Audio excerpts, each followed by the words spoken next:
During the colonial period in Africa, the Europeans or the European nations created political structures that were to satisfy their desires and their intentions in their different colonies in Africa. The British used the indirect rule system. And the indirect rule system, the success of the indirect rule system cannot be said to be generally progressive or positive. There were areas of concerns, there were areas that the policy had very smooth running. But in most cases, or in most areas, there were issues that boiled down to inefficiency or lack of success. And some places also got to a point that the indirect rule system became a disaster. Well, let us look at some of the problems associated with the indirect rule system of the British colonial administration in Africa. But when we talk of indirect rule, we are looking at the system whereby a superior power or superior nation tend to control another nation that is a bit weaker, using the system in the weaker nation, but readjusting the personnel in this situation, putting personnel that will be loyal to them, while in the same time removing some that might be stubborn, but from behind, generally controlling the weaker nation. In this situation, the British happened to be the stronger nation as at that time, while the weaker nations were most of the British African colonies. Let's look at some of the problems and challenges the British faced towards implementing the indirect rule system in Africa. One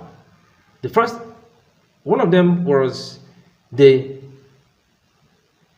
inability of the British to generally understand the traditional political structures they found in Africa.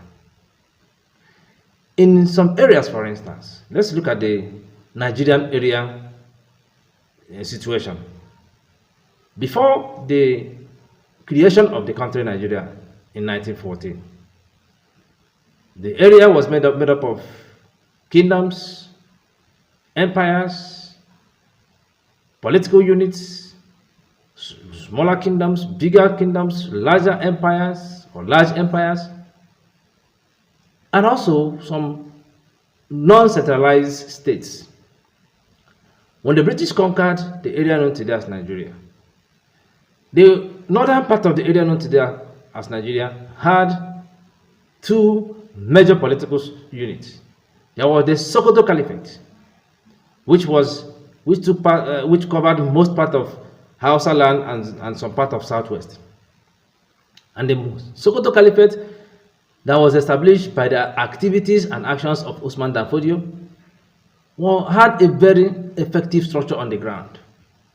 The structure was, the caliphate was divided into two major political divisions.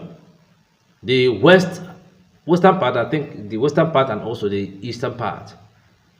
Then each of these parts were subdivided into emirates, and each of the emirates were headed by an emir, while the major division were also headed by some higher authorities. So in the northern part of Nigeria, another part of the area that later became Nigeria, the British had a very easy ride in introducing the indirect rule system. What they just did was to remove some emirs that were stubborn to them, replace them with some that became stooges to the British, and as well the Caliph, or which later became the Sultan, that were the ones that were stubborn were removed and replaced with the ones that were highly loyal to the British colonial control. The same thing was done in the Bonu Empire axis. So the Bonu Empire had already centralized structure on the ground. Both the Bonu Empire and the Sokoto Caliphate had already centralized political structures. The British simply made use of those structures and brought in their personnel, used also some locals in the lower cadre, but control what they were doing. But in the higher cadre, the British personnel were placed in those places. Some other empires, like the Benin Empire, the British had easy ride. All, if not most, let me not really say all, most of the centralized states or political units in the area that later became Nigeria, the British had easy rides in introducing the indirect rule system. In the Ghana area also, in the Ashanti Empire, the British had some level of easy ride, but they had issue in the Fante area. Well, the same thing could not be said of the non-centralized states and some centralized states with some unique political structures. Some centralized states in Africa, yes, they were centralized, but they had some unique political structures. The British made mistakes of creating provinces in some of these areas. For instance, in some centralized states like Oyo Empire, that had some of their vassal states or their subordinate states still being under the direct control of the Alaafin. Alaafin was the title of the leader or the king of Oyo Empire.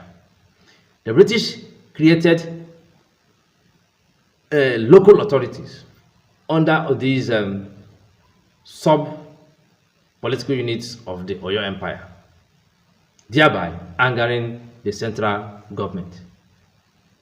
That is the central government at the Oyo Empire. The same time creating problem for themselves. The same thing happened in the Fante area in Ghana, in the present day Ghana.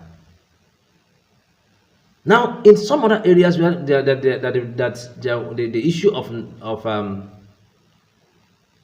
non-central structure, for instance, in the Igbo land of the present day Nigeria, the British created very strong mess or strong issues. The British, not understanding the non-central political structure of the Igbo people, decided to create divisions and units, provinces under Igbo land. They created these provinces and placed them under the leadership of a particular person, which they gave certificate.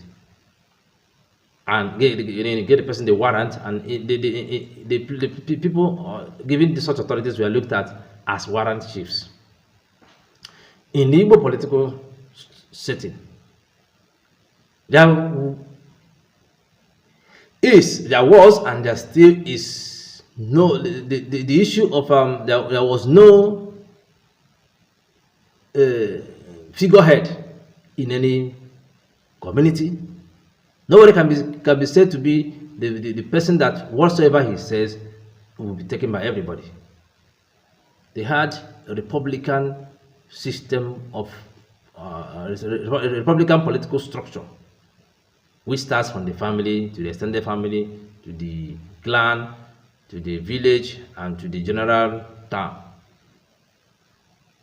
But the British made the mistake of creating these warrant chiefs by bringing communities together and putting them under the control of a warrant chief.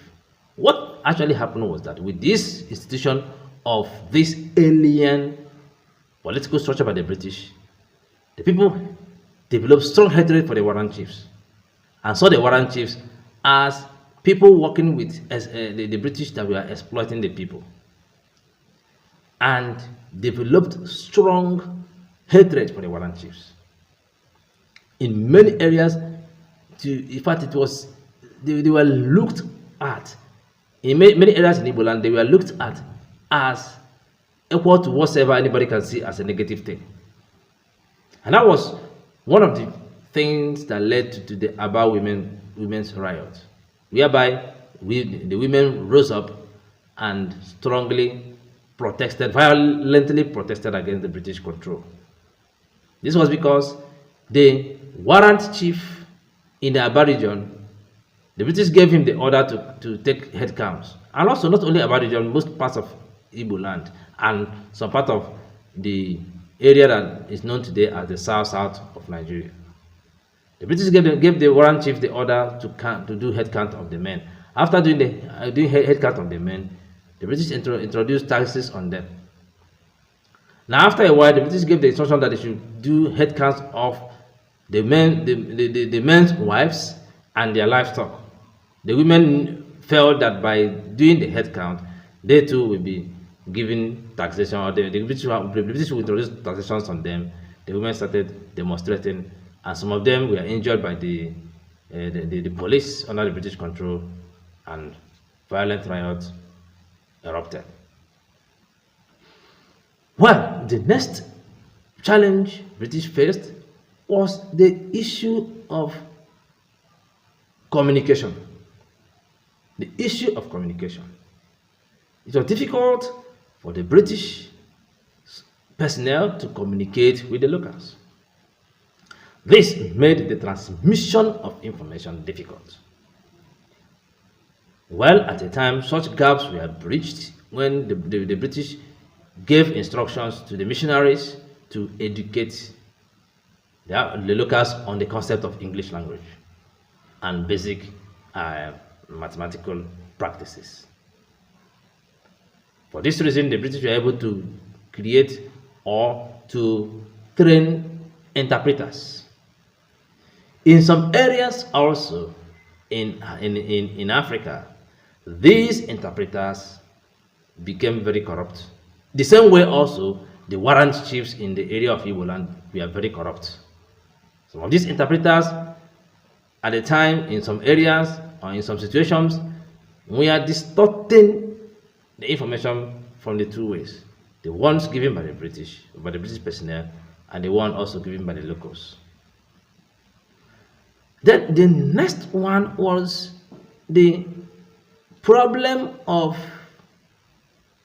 introduction of taxation that were alien to the people. Most people, or some of the people under the British colonial colonies, with the British colonies, felt that some of the taxes introduced by the British were unacceptable. Because most of those taxes were culturally out of their own or local orientation. For the British, introducing these taxes were resisted. I've mentioned the issue of the Aba women riot and the concept of taxation. The tax that was instituted or introduced in Igbo land at that period were taxes that were alien to the Igbo people. Now, the next thing you have to look at for here was the problem of exclusion. The problem of exclusion of educated Africans from the political structure of the British colonial masters. Because of lack of trust, the British administrators decided to exclude some educated Africans. They did not allow most of them to hold positions. They did not allow many of them to hold positions that can change situation. Rather, they gave them very less low profitable and highly low or low paying positions. This didn't go down well with these educated Africans, and as well helped in introducing the concept of nationalist movement amongst them. Well, the uh, indirect rule system of the British, yes, to in some areas worked very fine, but in some other areas failed woefully.